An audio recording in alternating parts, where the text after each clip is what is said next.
Здравейте, скъпи приятели! Днес близка среща ще бъде малко по-различна. Няма да бъде както до сега с центрове, а с семейство. Семейство на Давид.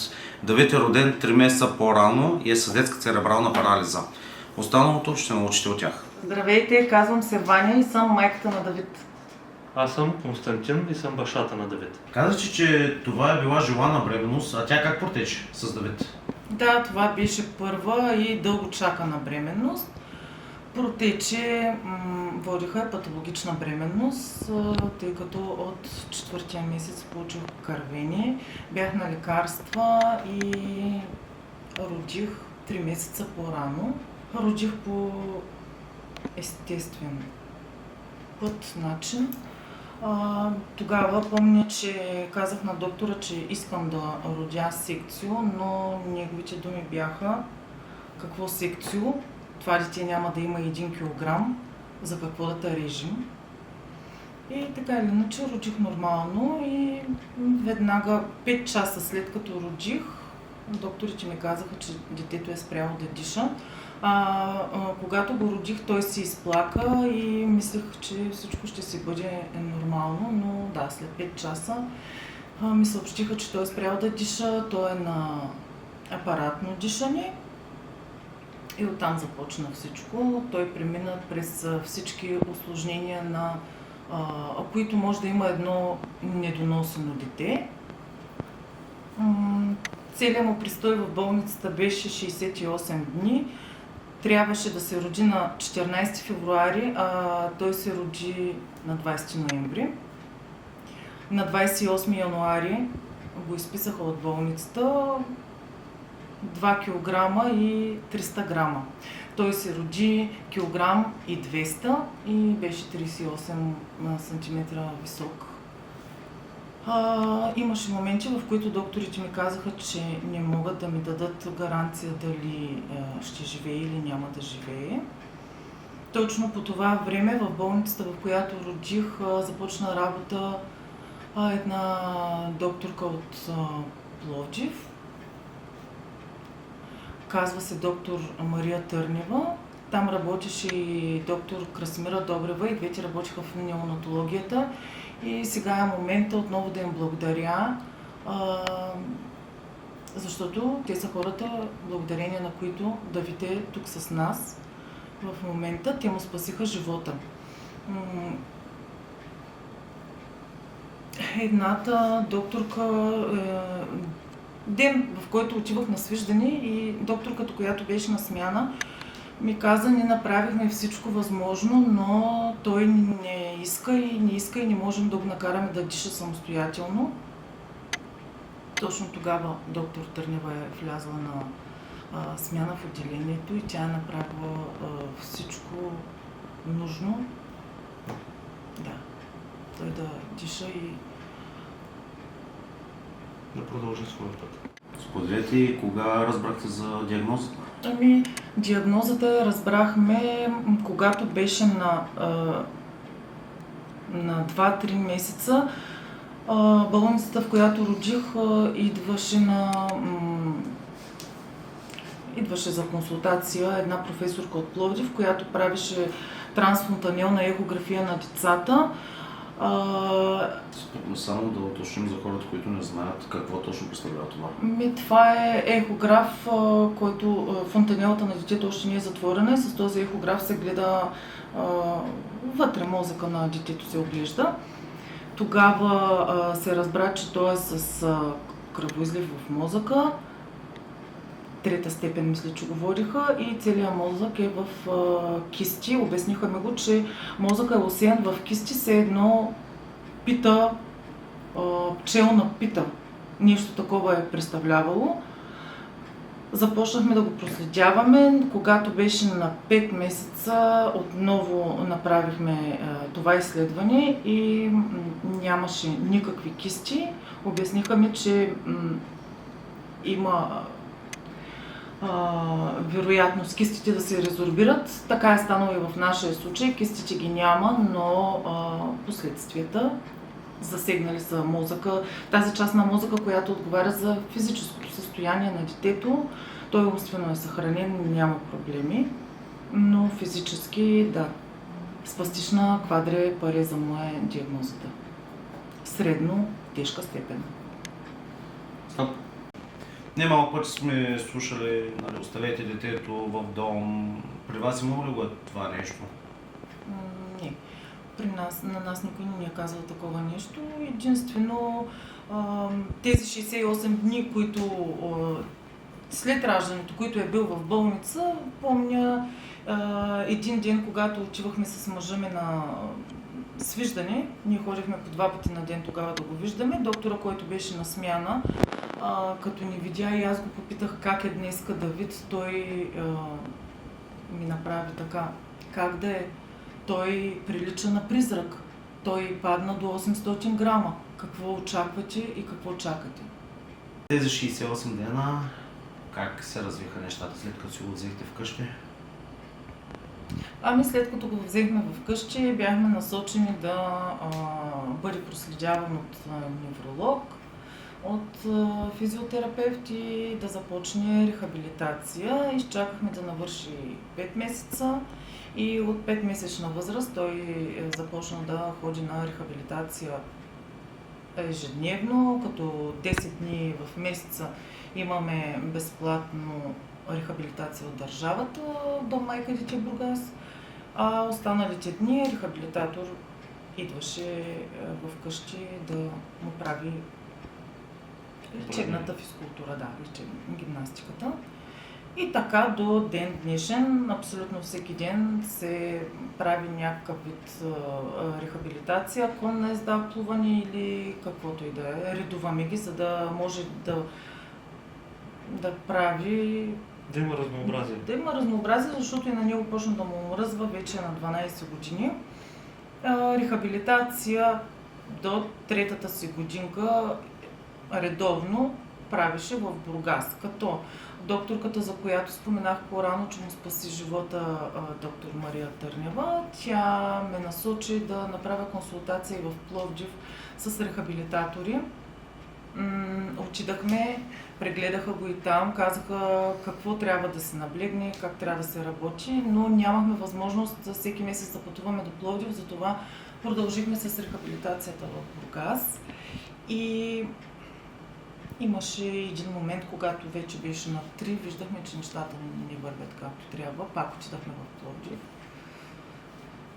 Тогава същата рехабилитаторка, при която бяхме, като беше на годинка, се обърна и ме попита какво са правили колегите от Бургас 3 години. Развитие нямаше. И от тогава до момента ходим на рехабилитация в Пловдив и на проследяване там. Ето, че и Давид дойде. А сега да преминем пак към въпросите.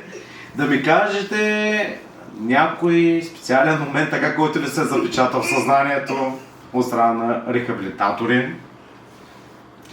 В Бургас сме работили с много рехабилитатори. Има рехабилитатори, от които съм изключително доволна и дълъг период от време сме работили заедно, но тъй като детето порасна и нуждите и начина на рехабилитация се променя, в момента не работя с никой от Бургас. Ярък спомен имам, аз понеже съм обучена от рехабилитаторите от Пловдив как да работя с детето в къщи, тъй като само по 10 дни в месеца бяхме там и другото време те ми казаха, че ако аз не работя така, както те работят с него, ефектът ще бъде нулев. Трудно ме беше, но се научих. Работим всеки ден с него, но имаше период, в който исках все пак някой от Бургас да работи, освен мен, и някой друг да работи с детето. Обадих се на едно момче рехабилитатор, което дойде вкъщи да види детето и да ми каже с какво може да ми помогне, да му види състоянието и да разберем дали ще може да ни е от помощ. Очаквах като дойде да му направи рехабилитация, да го прегледа и да си каже мнението, но друго се случи.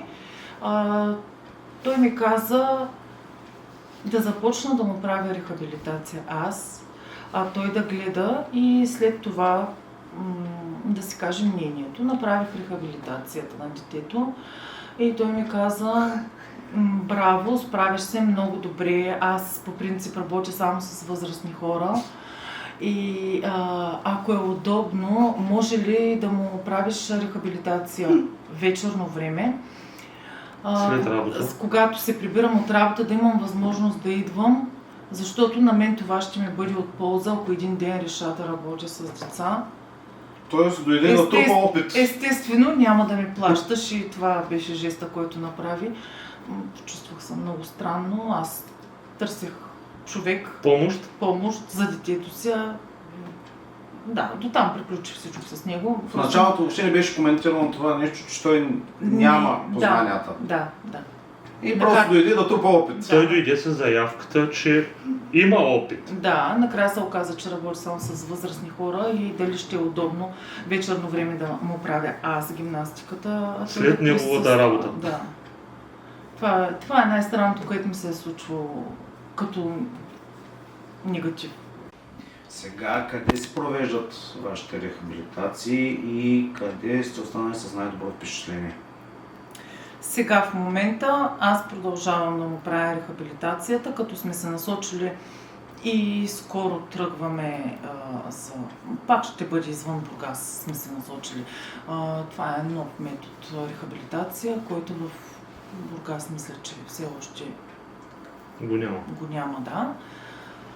Няма да споменавам за сега имена и центрове на рехабилитатори. По-нататък може, като видим дали ще работим с дадения рехабилитатор, може би да. Най-добри впечатления имам от Пловдив, тъй като и най-дълго там сме провеждали рехабилитация.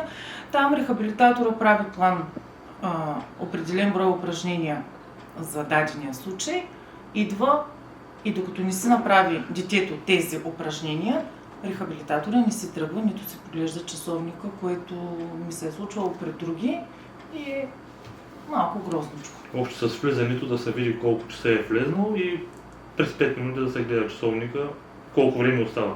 Без значение дали упражненията са изпълнени или не.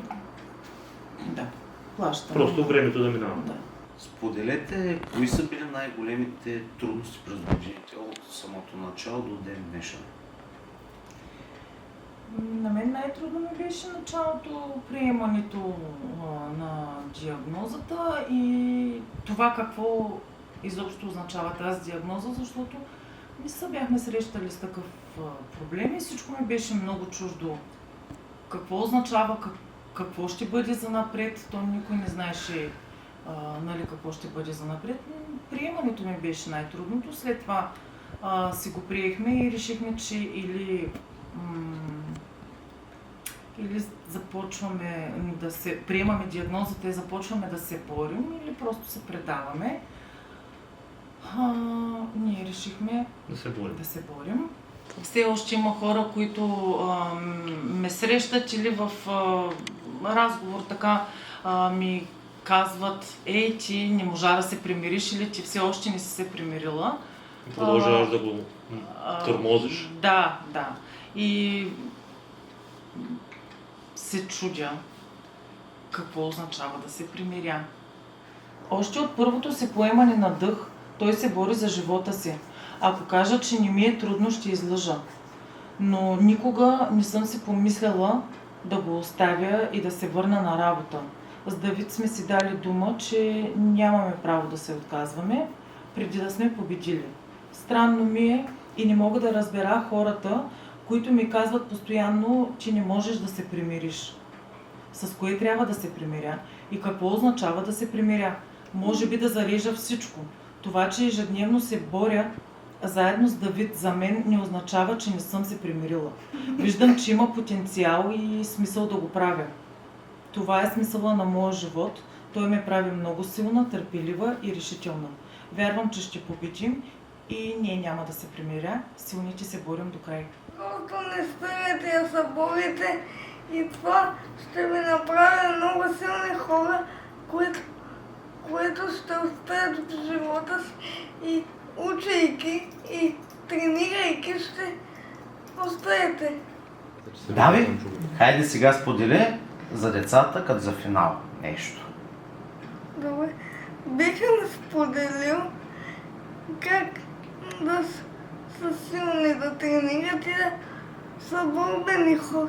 Ако не са борбени хора, мускулите им ще отслабнат. Финални думи за нашите зрители. Трудно е, много е трудно, но Никога не спирайте. не се отказвайте. Заслужава си.